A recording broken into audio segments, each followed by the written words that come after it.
Good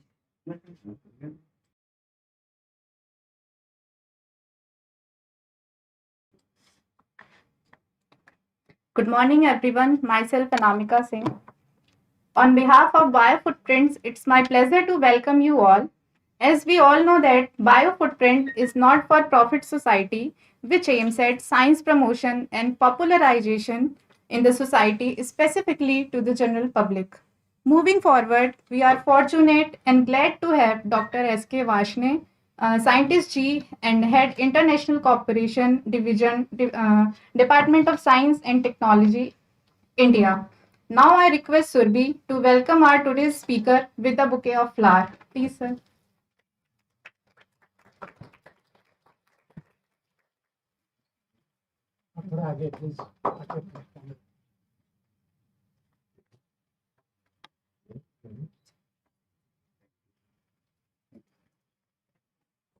Now I request Professor Sujata Sharma, the founder and president of BioFootprint, to kindly introduce our speaker. Please, ma'am.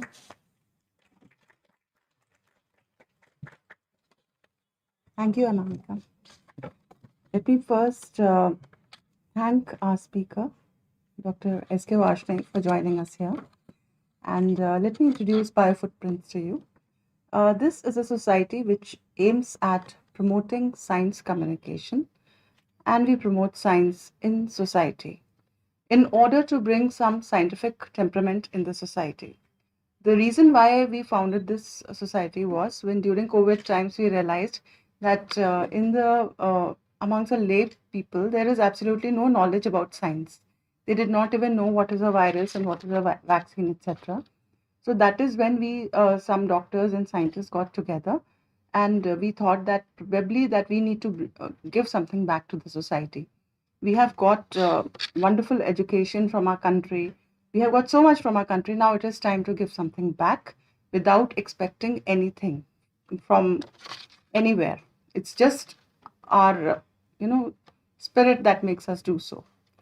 So after introducing the society, I will now introduce our renowned speaker. What I really was so impressed was when I asked him to tell me something about himself. The first few sentences that he used was that he is a science learner and he believes that science could be explained in simple words.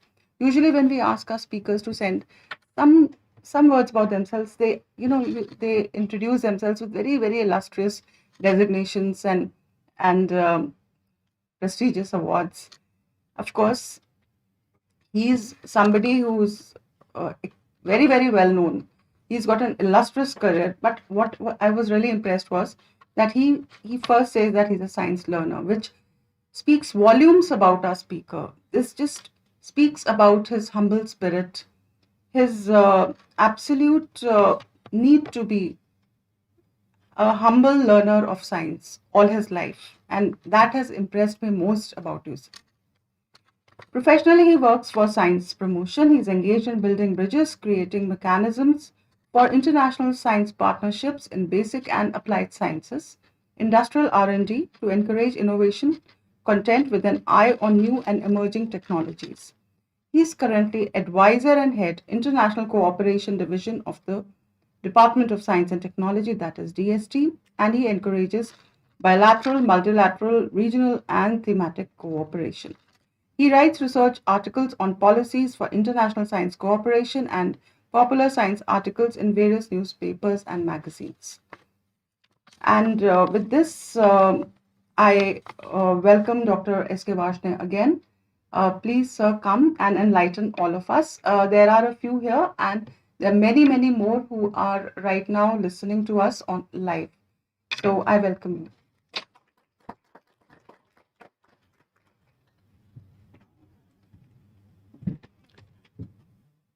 Thank you, Dr. Sujata ji, my good friend Manishi, all participants, sir, and also all those who are listening to me online. First of all, namaskar, and I hope you have a good day today. And what I have been asked to talk to you is what is the importance of science. So Can I have my presentation? So, what I will try to talk to you is why science communication is needed. And actually, there are a lot of misconceptions. And misconceptions are that when scientists are meaning apples, people may feel oranges. Okay. And that is because of complexity of the languages we are using. You might have seen, if you are a student of biophysics, talk to a fellow who works in nuclear medicines or who works in gastroenterology. You can't understand each other abbreviations also. Okay. And it is so pathetic when you are talking to the masses.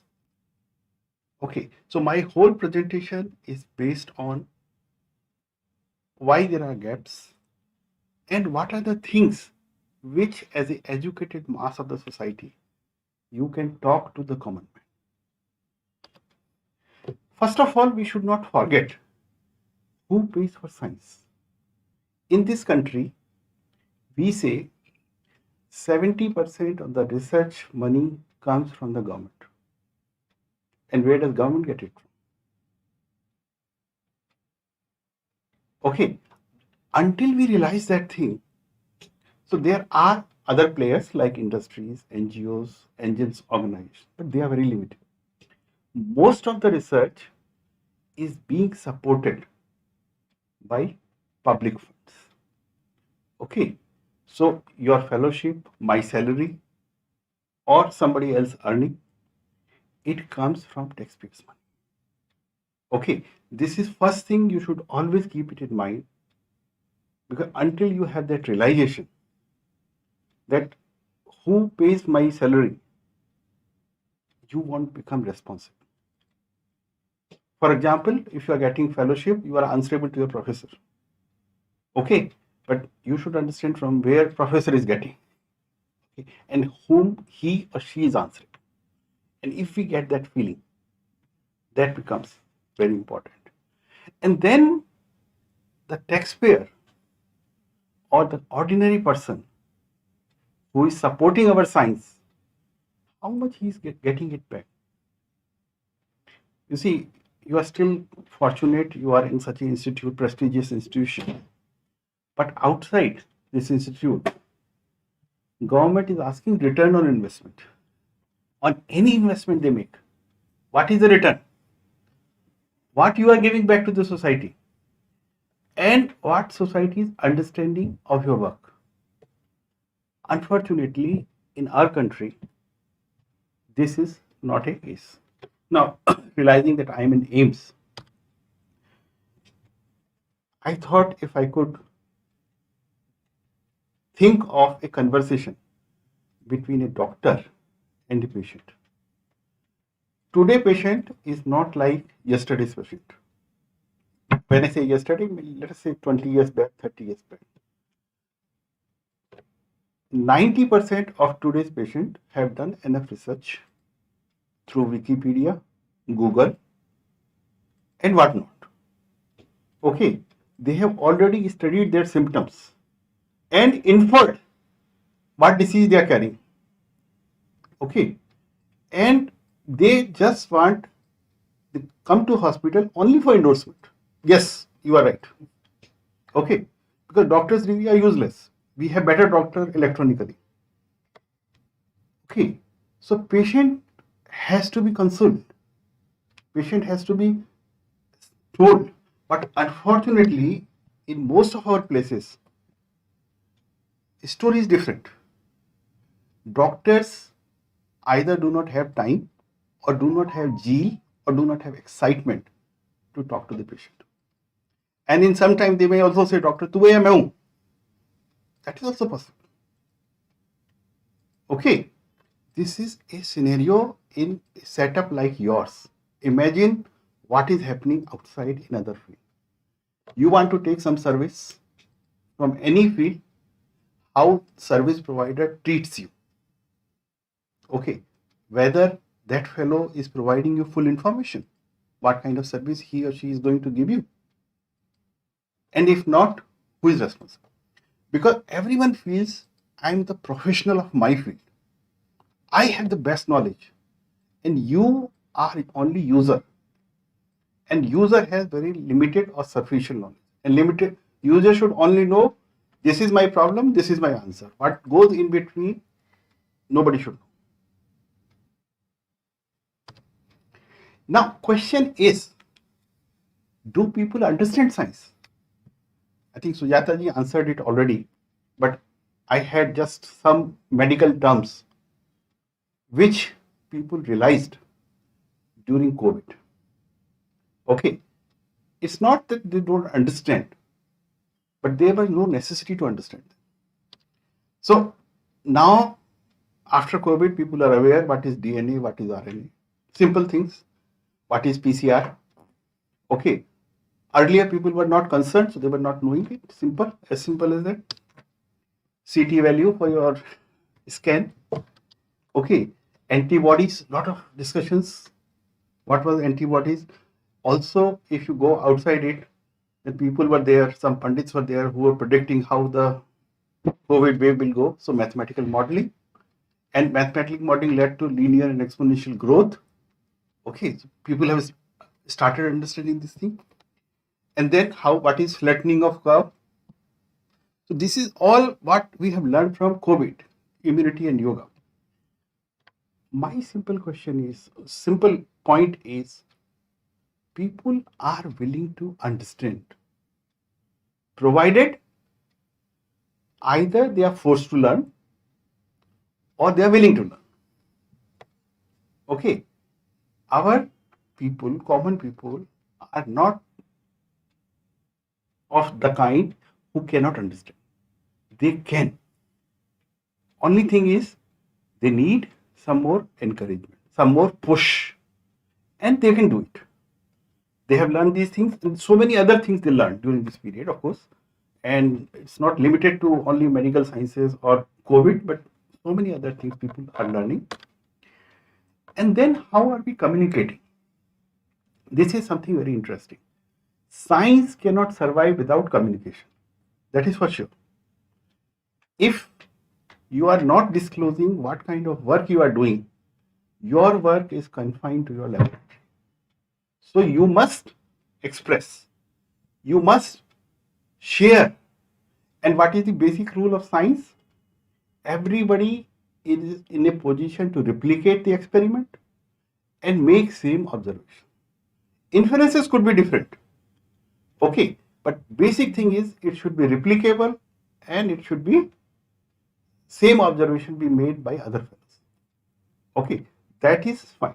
But how do you come until you tell people? So what people are doing, people are publishing research articles, okay, in various journals. And that is very good. Because it gives them credit, it gives them recognition, it realizes that, okay, you are domain expert. But to how many people they can reach? You are sitting in AIMS. Suppose you are in biophysics department. How many of your professors are talking to other departments, which is outside the confine of your subject? And suppose an AIMS doctor has to talk to a engineer, how much the conversation will go? Even simple things within your subject. Where do we get new knowledge? From the research journals, what people have done. How long it takes to come to your master class? Forget bachelor, master class. And the time taken for conversion of new knowledge from a research paper to the textbook is around 10 years. It could be more in some cases, but 10 years minimum. So, when we are talking about in-reach, we are talking about very, very select group of people, very few people. And outreach is the largest thing. Okay, so that if you can explain it to your mother, what did you learn today in the institute? That is outreach. If you can explain it to your colleagues in other departments, in other faculties, to a fellow who is totally unaware about biophysics, what kind of work you are doing, that is outreach. If you could convert your thought into common man language, that is outreach. And it's not very difficult. In fact, I would urge each one of you to think for a moment what kind of studies you are doing, for whom, who will get benefited. Try to talk to those fellows who are going to become ultimate beneficiary of your work. Take question from that fellow. That fellow will give you better questions than your professor can give. I'm sorry. Because suppose my friend is suffering from this problem. What are his challenges? He will know it better. Of course, doctors with the help of some instrument could study it minutely, internally what is happening, and could give better prognosis, diagnosis, treatment. But then his own experience are of immense value. And that is the power of outreach. Now, when we come to our own country, there are several subjects people are speaking. Okay, the most popular subject is politics. Everybody is at ease. What a particular political party has done in a particular state or particular city or particular. Okay, not only national, we are also good at international politics. We can talk anything. Sports. Of course, I have used the cricket picture, but any sports, be it football, we are completely at ease, even if we don't understand fully. Okay, I can tell what was the mistake Tendulkar did or Dhoni did. Okay, even though I may not be playing it, but I can pinpoint. Okay, people are talking about Bollywood so easily. Okay, because it takes no efforts. People are talking about crime. Okay, because this is a subject everybody is concerned with. If it has happened in one place, it should not happen in my place. You are concerned. You are talking about economy.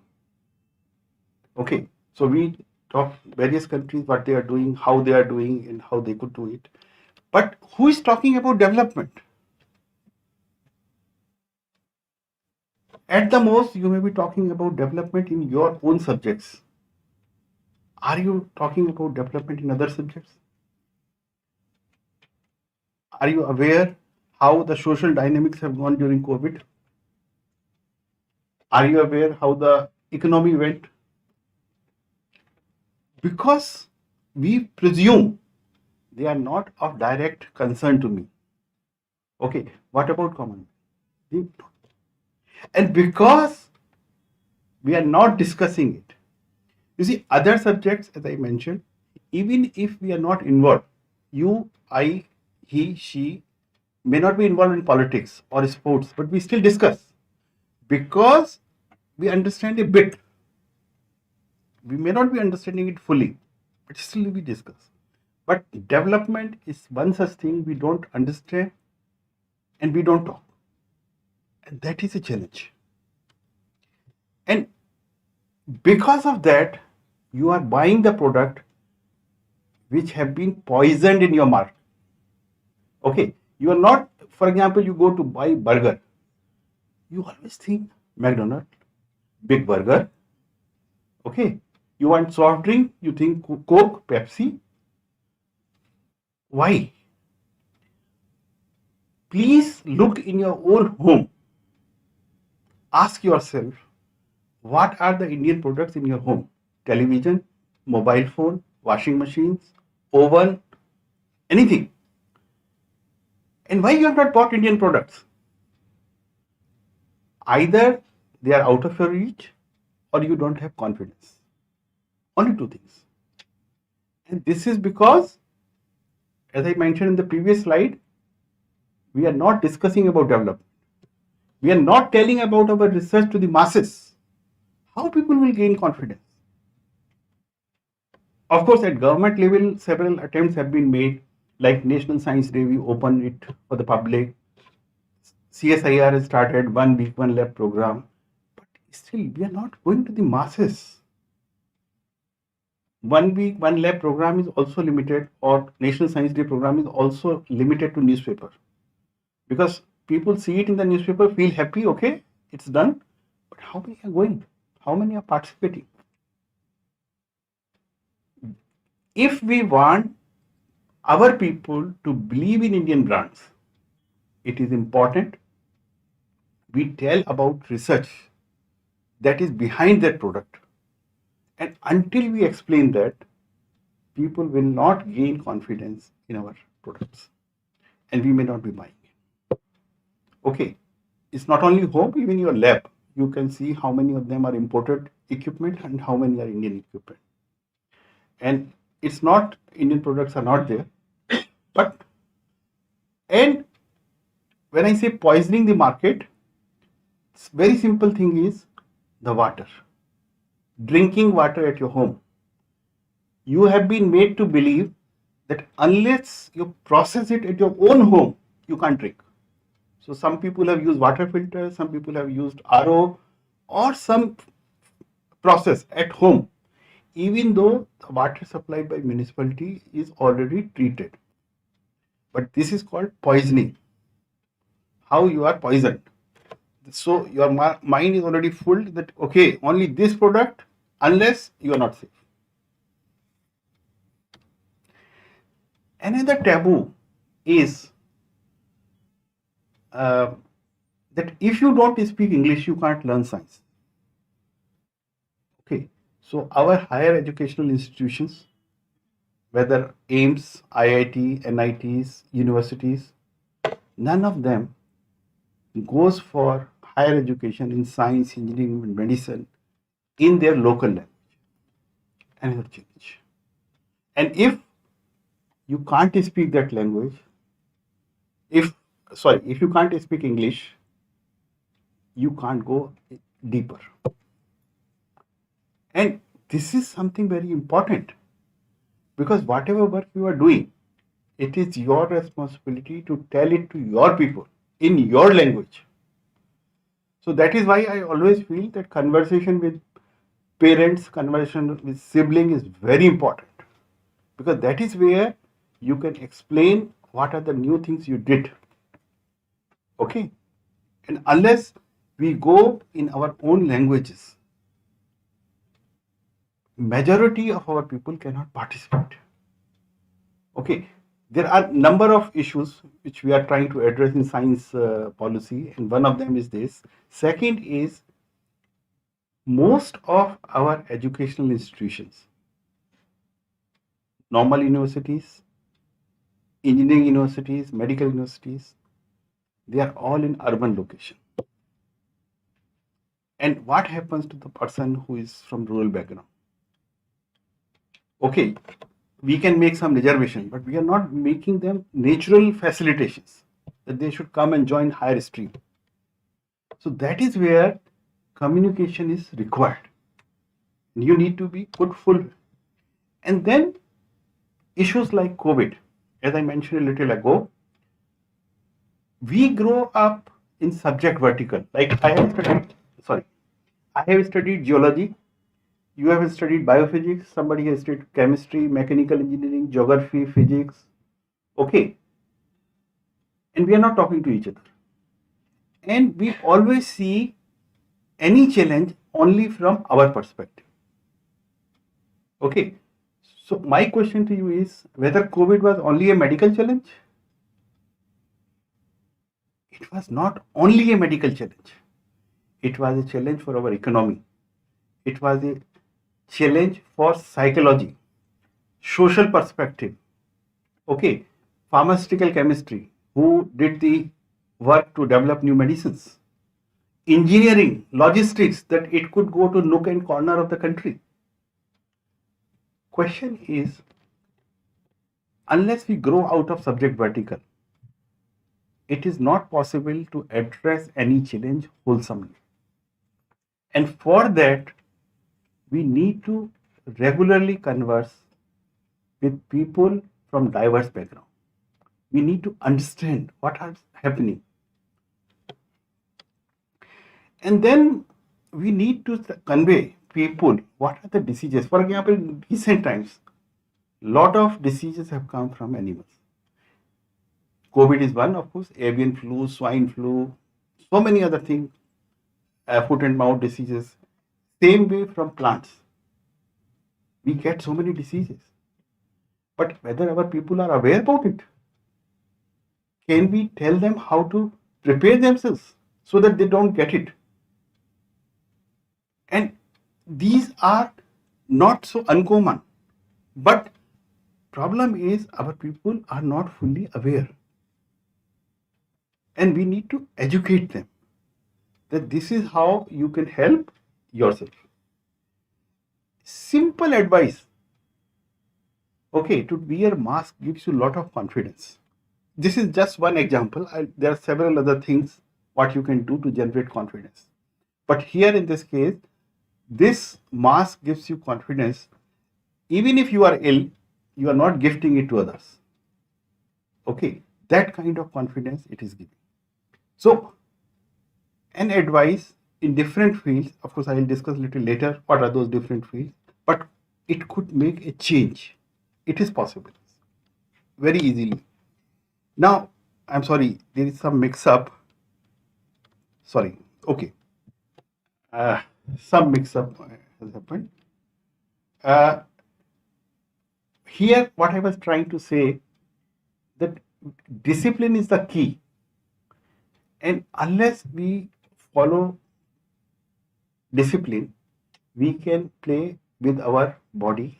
And in this particular case, what has happened, we have got a lot of lifestyle diseases, which could be corrected. Medication is the last thing which is needed in any of these.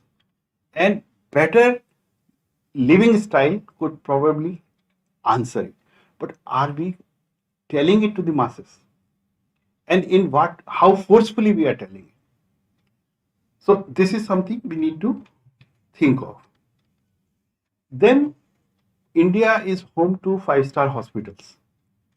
Lot of medical tourists we are attracting from around the world, especially from Europe, America, people come here for treatment. But those hospitals are not available for common men. Okay, so we need to work for those people how they can get treatment. Of course, government has started one good thing. They are stressing more on generic medicine rather than trademarked medicines. Okay, just to minimize the cost. But we need to see how we can minimize even the screening or testing. Why? Today what has happened, if you go to a doctor, especially in a private hospital or in a private clinic, the fellow will recommend you n number of tests. Now, you don't know if you need it or you don't need it. And you have no choice because doctors have written and you have to get it done. And there are some other dynamics behind the scene which demands doctors to write so many tests. And doctors will give you a fear. If you step out of the hospital, we are not responsible. As if you are inside the hospital, they are responsible. Even then, they are not responsible. Issue is, I am not denying their professionalism, but there are some market dynamics also. Okay, and we need to be careful. If we could explain the patient, this is a problem you have got, and you can correct it. These are tests required for such and such purpose. People will, but imagine outside metro life in our few bigger cities, in smaller cities, people can't afford huge monies. it's really difficult. And even several district headquarters do not have adequate facilities. We need to see how our people are getting treatment. And best way is if we could communicate to them, we could tell them, this is your problem, this is the improvement you require in your lifestyle, this is the improvement you require in your food intake, this is the improvement you require in terms of air and water qualities. And then, of course, we have got a lot of learning from the natures. This is the picture of the bullet train. Have you ever wondered why engine is shaped like this? Is it similar to that of an aeroplane? The front part.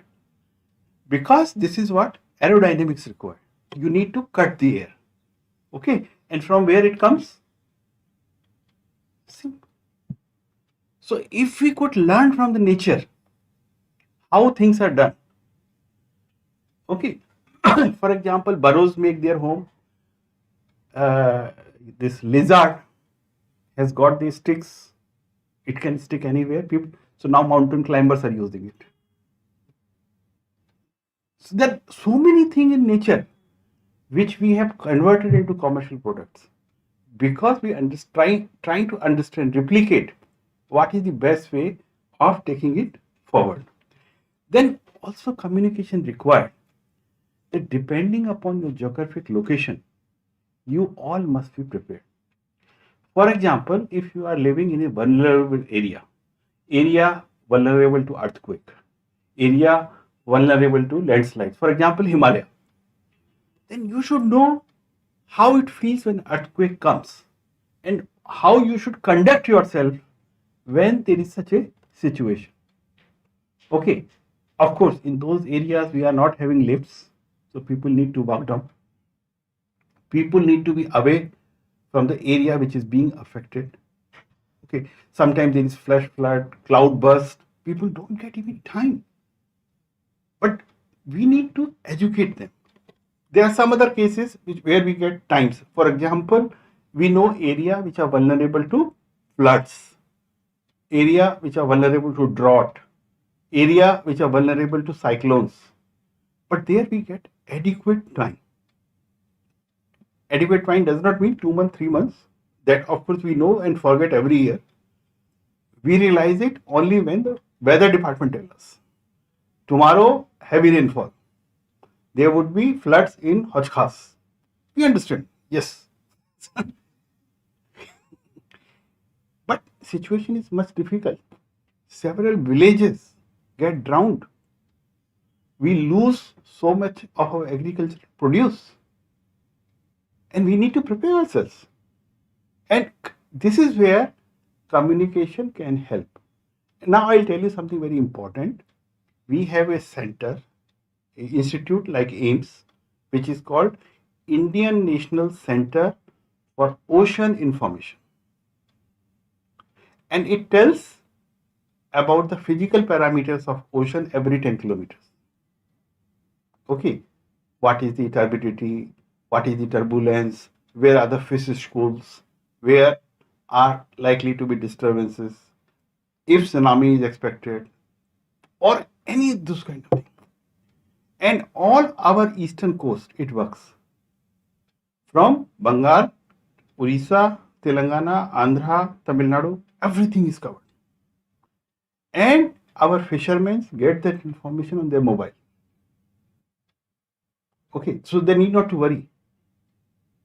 So if it is predicted that today ocean would be rough, they need not to venture out.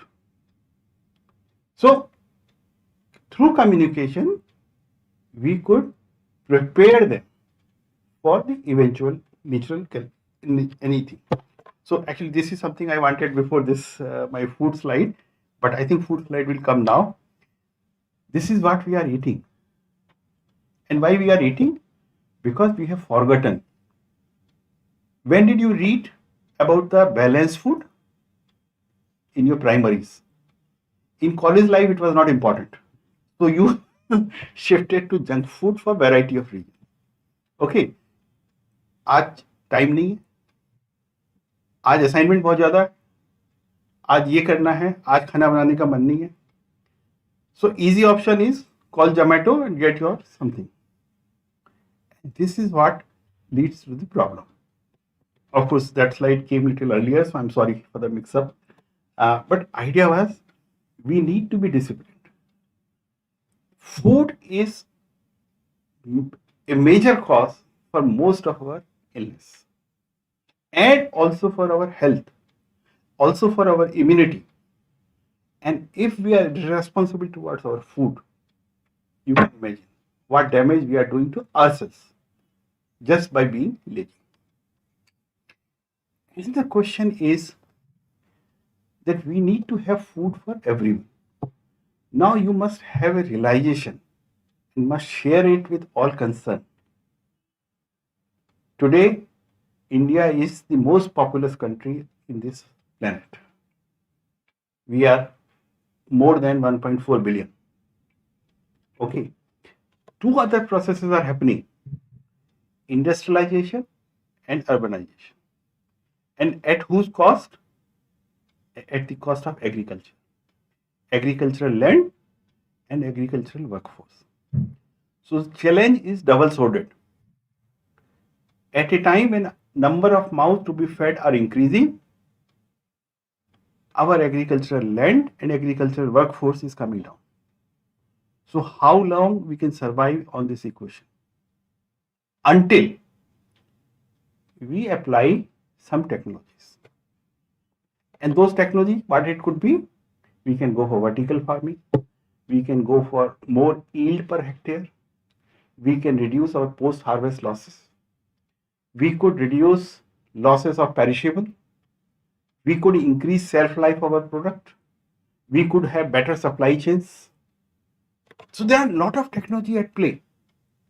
Okay. And unless we tell people about them,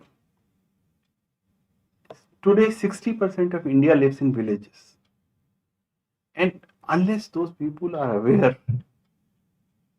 lot of things are going to rot right over there.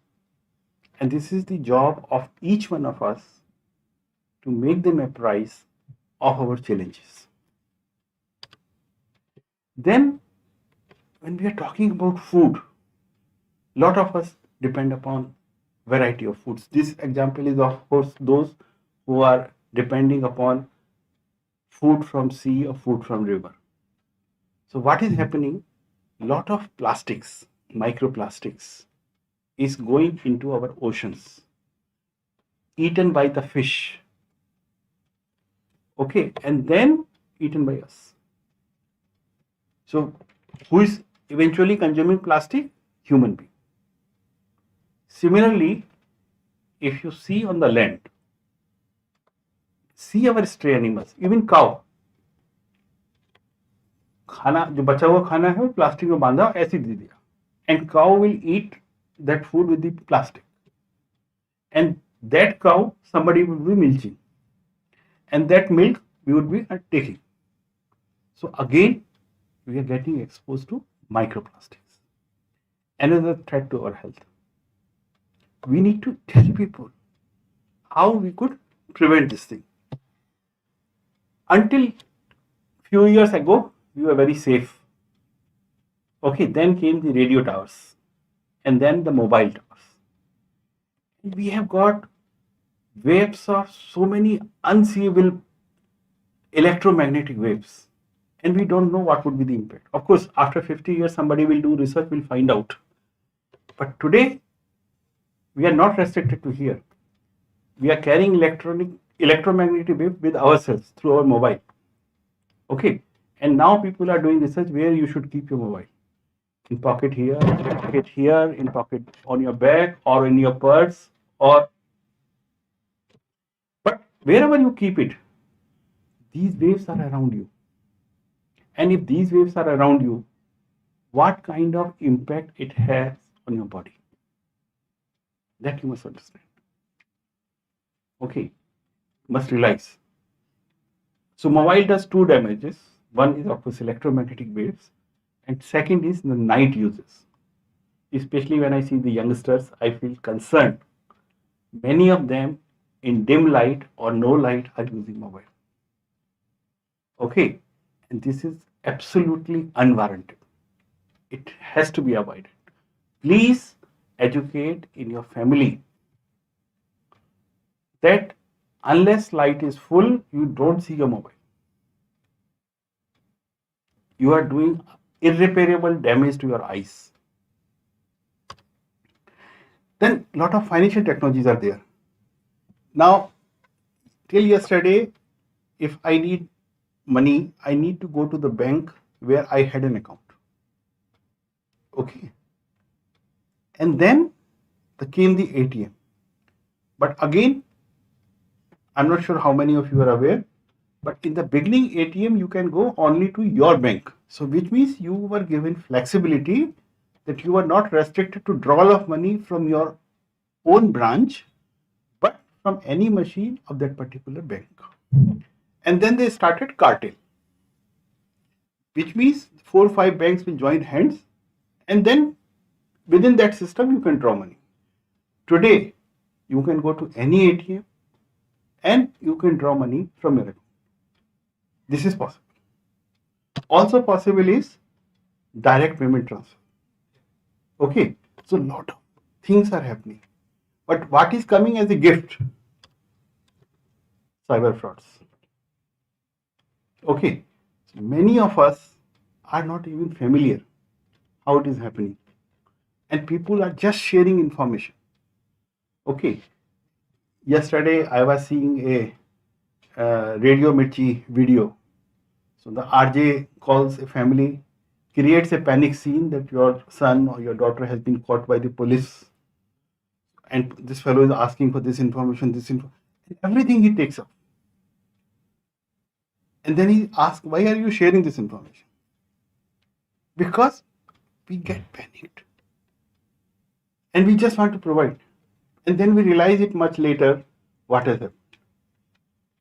So, both technologies, the financial technologies are improving, cyber fraud technology are also improving. And we need to educate, communicate people how we can best make use of financial technology and how we can best avoid from getting cybercrime. Now, India is energy deficient country. We do not get 24-hour electricity everywhere in the country. In fact, I'm a bit shameful that being a government employee, I have to admit it. There are still many villages where we don't have national grid. They don't get electricity from the national grids. It's a challenge. In many parts of the country, electric supply is less than 8 hours a day. Okay, what we are trying to do, we started with solar energy, then hydro energy, then we came with the nuclear energy. There were a lot of social resistance to adopt nuclear energy, especially because people have heard stories of Hiroshima and Nagasaki. Okay, and people don't want to get repeated. Unfortunately, we also had accidents. Chernobyl. How many of you remember Chernobyl? You are right? Good. Fukushima? Yes. Fukushima was recent. So people remember the accidents. Which was the biggest accident in India? Industrial accident? Bhopal. Because you can't see that gas which is coming. Okay. So we need to prepare ourselves. Now, of course, in terms of energy, we did not go forward with the nuclear program. We converted our energy now to renewable. But what tomorrow is going to be? Tomorrow is going to be that each household has to produce energy. Only then we can meet the requirements. The energy would be transferred both ways. For example, now I am at work, so whatever energy my home will produce will go to the grid. In the evening, when I am home, I need many appliances to be open, I will draw it from the grid.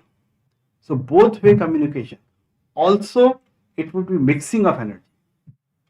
So your thermal energy, hydro energy, electric, this wind energy or renewable, everything would be mixed and given to you in the form of electricity. Okay, and we need to get educated. We need to tell people how we are going to do it. Water. Water has several challenges.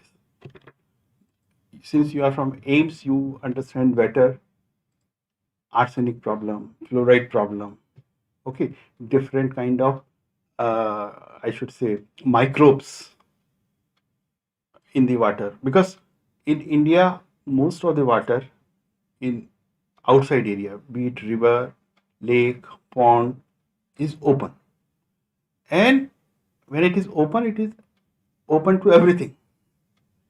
And some part of our soil gives to additional problem like fluoride, arsenic, those kind of things. So we need to educate our people how to consume water. Also, the second challenge is, one is of course this particular part. Second is those who are living in close proximity to any industrial houses. So a lot of leaching, chemical leaching is happening. Okay, if you go to a mine town or those things, a lot of issues are there. Again, that need to be told to the society. Water, of course, 70% of the earth is covered by water, but when we are talking about fresh water, it is very limited. And we need to make best use of it.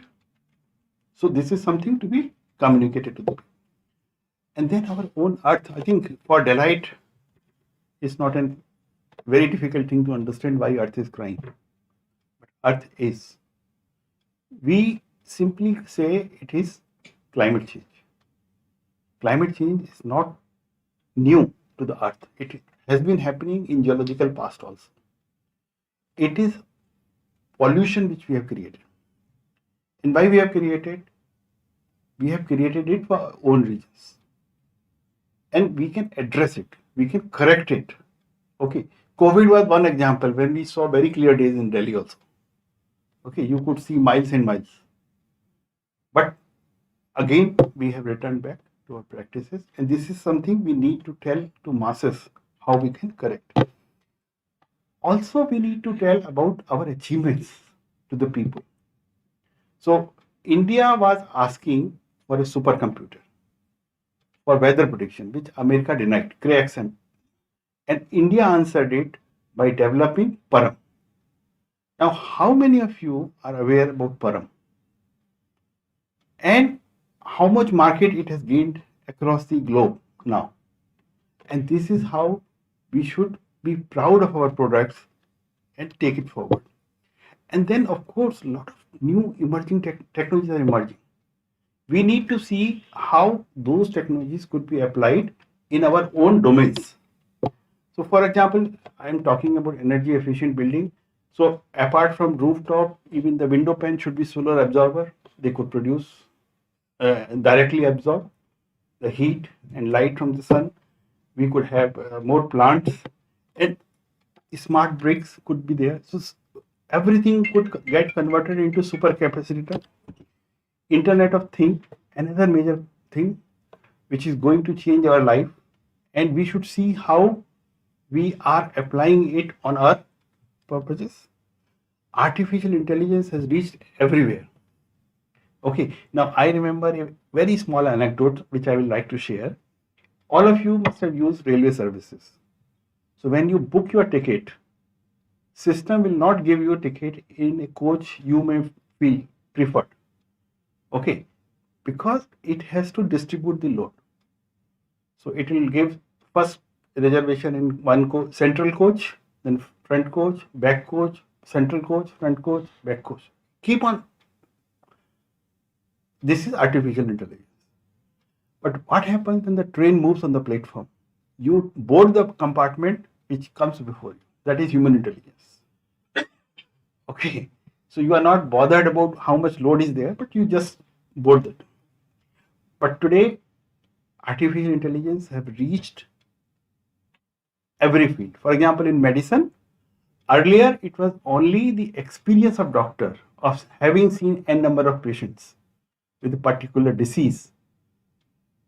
Today, machine can give and share information about many more. Okay, and you can synthesize the result much faster.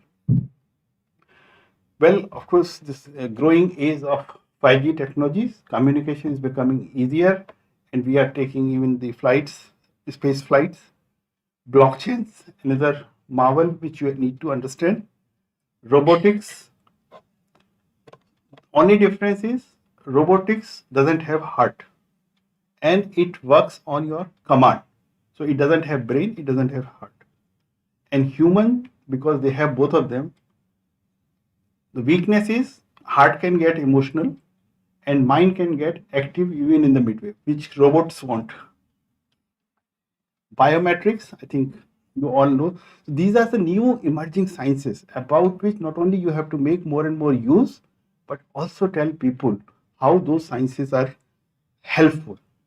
Okay, now even 3D printing, we are producing artificial organs. So that is happening. Visual reality, augmented reality also helps you, and then the drones. I think now I'm coming to the last part. One, you should be very careful about information and communication. We are using them just interreplacing each other, but they are not interchangeable. They are different things. And lot of time information is given to us to mislead us. Okay, we have got even WhatsApp University, which shares you a lot of information on these subjects. And that kind of information has to be avoided. You should know what is good information, what is not so good information, and accordingly correct. There could be difference in perspective. So whenever somebody is talking to you, for example, I may have one perspective, you may have another perspective of the same thing. So you need to keep it in mind how anybody views it. Okay, take any situation. If faculty will have one perspective, a student may have another perspective. Be careful why you are doing. So I have now put some how you can make the communications. Of course, cartoons are one which is very effective tools which you can do. I would read a book from Madam, so which is another good way. How just by telling stories you can tell how what is the science. Drama, cartoons, drama, movies. Okay, they give you lot of imagination, lot of creativities. For example, before the Jurassic Park came, how many of you have thought that there was a species which ruled the world? Okay, and how they could have threatened us if we were coexisting? Okay, and why nature chose us to be in different times, that is another question. But idea is these excite your curiosity. Now the last part, what are the new things we are doing in government to promote science communication? One is AFSR. I think this is a scheme good for each one of you, where we are encouraging PhD students, postdoctoral students to write about their work in common man language. So if you could explain it to the masses, what are the work you are doing, you become first generator communicator. It is entirely possible because you know the scientific terminology of your work. You need to make it common man's terminology. We have also started translating Wikipedia science pages into 5 Indian languages. Okay, and how we are doing it? We are picking up Wikipedia science pages, doing the machine translation, giving it to experts to rewrite it with Indian content in Indian language. Okay, so that our people could understand. People in my generation have grown up learning British examples. That is our unfortunate part. We didn't know our own country, but we knew England very well. Okay, And for example, when I was reading the poem Going to the Woods, I didn't realize it until I went to the Europe, because here we are not going to the woods. So, so our idea is, if we could put the content of Wikipedia science pages in our language, our people will read it more easily. And if they are with the Indian content, Indian examples, that makes them better to understand. We have also started Science OTT channel. So lot of program, lot of contents is being developed, curiosity driven. We have also talked to channels like Discovery, if they could come up with their ideas how we could take it to the masses. Because this is where even cartoon birds we are talking, how they could add science content in their cartoons. Of course, on television, there are some special. I remember when in India, we started with television somewhere in 80s. It used to be a 2-hour program. And out of those 2 hours, half an hour was science. Because science we were discussing was Krishi Darshan. So science was even there, because government of that time thought, since majority of us, we are a farming country, so people should know about farming practices. So they started a program, Krishi Darshan. Of course, very few people were used to see, like me, I was never interested. But then now I realize how important that program was. And then we should create our own role model. For example, in cricket, we have got Tendulkar, Dhoni. We have got, in politics, I would not like to name anybody, but there are several heroes. Who is the hero in science? It's a very difficult question, because we have not shared the story of Vikram Sarabhai, Homi Bhabha, okay, Asima Chatterjee, Meghna Saha, J.C. Bose. Why we have not converted them into role model? It's time. Thanks to Buddha Ismail, people respect Dr. Kalam. Okay, so he is one role model. Other thing I can feel, people feel happy as a role model, is launching of our space satellite. That also excites them. That also gives a lot of feeling of patriotism. Yes, we did it. But what about other sciences? We need to develop our own role models and then take it forward. We have also created a platform. Now, anything new you are doing and you find that it may not be accepted even by a journal or something, use this platform. Okay, this takes your work to the masses.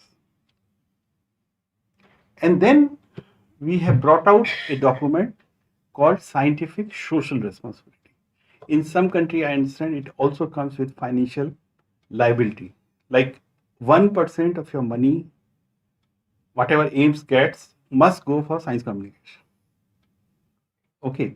Of course, in India, there is no financial restriction, but then each institute, each faculty is being asked that you have a scientific social responsibility, much on the line of corporate social responsibility, that you should act and communicate science to the masses. Now, just last slide. So, science communication offer opportunity to define substantially role, how science can improve the society. Also, society to make best use of scientific knowledge, what is available, and then generate scientific society's perception of research. Because unless you do that, as I said earlier, your products won't sell. And then confidence of society in new technology products. So with this, I would like to close. Thank you for your time, and I would appreciate if any of you have any questions.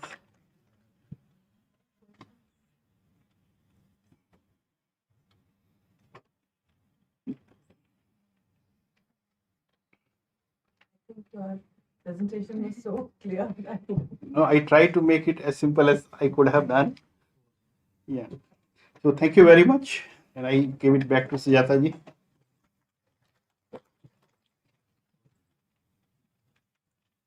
Thank you so much, Dr. Varshney.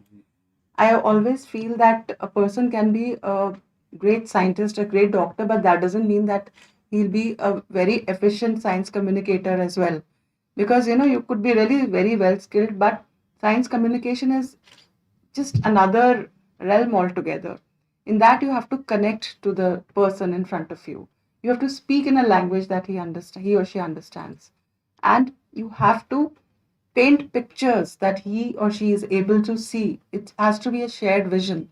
And I must say that in this lecture, we were all enthralled. We were literally hypnotized.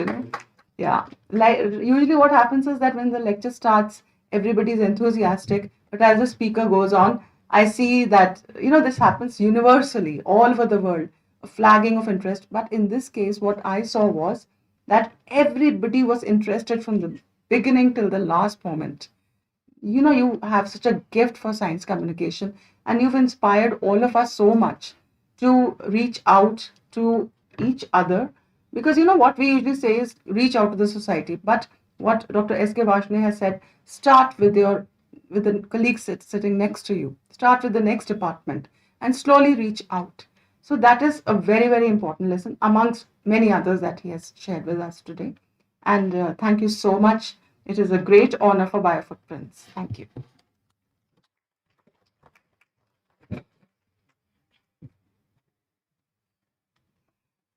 Thank you, ma'am. Thank you so for enlightening us with such a great speech, such a great talk. Now, that talk should not have ended. I didn't want that to end. But on the behalf of everyone present here and all our online viewers, I would like to thank Sir for enlightening us. And I would also like to thank Professor Sujata Sharma and Biofootprint Foundation for arranging such a lecture. Lastly, I would like to and allow me to invite you all for some refreshments and continue our Guftagoo.